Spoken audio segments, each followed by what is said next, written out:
রাজশাহী বিশ্ববিদ্যালয়ে পোষ্য কোটা নিয়ে এবার শিক্ষার্থীদের পর মাঠে নেমেছে শিক্ষক, কর্মকর্তা, কর্মচারীরা। পোষ্য কোটা নিয়ে বিশ্ববিদ্যালয়ে একের পর এক অস্থিতিশীল পরিস্থিতি বিরাজ করে চলছে। তা নিয়ন্ত্রণে রাখতে প্রশাসনকে নিয়মিত হিমশিম খেতে হচ্ছে।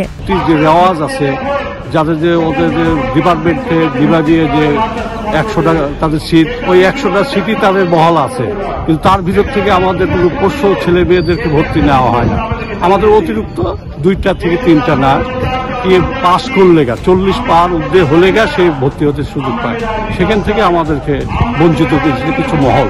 আমাদের প্রাতিষ্ঠানিক অধিকার ফিরে পাওয়ার জন্য আমরা যতক্ষণ না এই অধিকার ফিরে পাবো ততদিন আমরা আমাদের এই রাজপথ, আমাদের আন্দোলন, আমাদের সংগ্রাম চলমান থাকবে। 5% থেকে কমিয়ে পোষ্য কোটা 3% করার প্রেক্ষিতে তা অসম্পূর্ণ ও বাতিলের দাবিতে 15 নভেম্বর আমরণ অনশনে বসেন রাবির কিছু শিক্ষার্থী। তারপর থেকে একের পর এক কর্মসূচি আসতে থাকে। কিছু সন্ত্রাসী, কিছু বহিরাগত, কিছু ছাত্র নামধারী সূচক্রী এই কোটা বিরোধী আন্দোলনের নামে আমাদেরকে জিম্মি করা হয়েছিল। প্রশাসন থেকে পোষ্য কোটা নিয়ে সদুত্তর না পেয়ে শিক্ষার্থীরা আরো বিক্ষুব্ধ হয়ে ওঠে। পোষ্য কোটাকে লাল কার্ড প্রদর্শন করা থেকে শুরু করে নিজের রক্ত দিয়ে লেখা ব্যানারের মাধ্যমে পোষ্য কোটা বাতিলের দাবি জানান শিক্ষার্থীরা।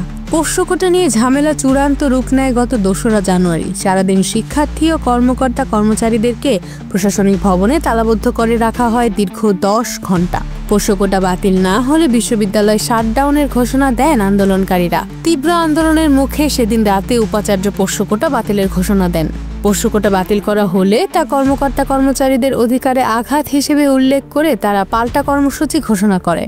আমরা যুগে যুগে দেখেছি এখানে আমরা কর্মচারী কর্মকর্তা সবাই আমরা বঞ্চনার শিকার হয়েছি, আমরা হতাশ হয়েছি। কিন্তু সে জিম্মি নাটকের মধ্যে আমি একজন জিম্মি ছিলাম।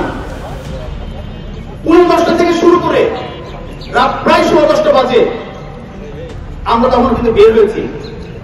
এখানে কর্মচারীদের ছেলে মেয়েরা পড়বে তো অবশ্যই, কিন্তু তারাই যে পড়তে পারবে এত কোনো মানে নাই যে আমাদের ছেলেরা পরীক্ষা দিলে যে চান্স পাবে, এত কথা নাই।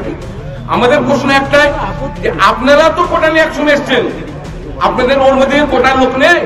আজ বিশ্ববিদ্যালয়ের প্যারিস রোডে এক মানববন্ধন থেকে পোষ্য কোটা আবারও পুনর্বহালের দাবি জানান তারা। দাবি না মানা হলে আন্দোলন আরো কঠিন করার হুঁশিয়ারিও দিয়েছেন তারা।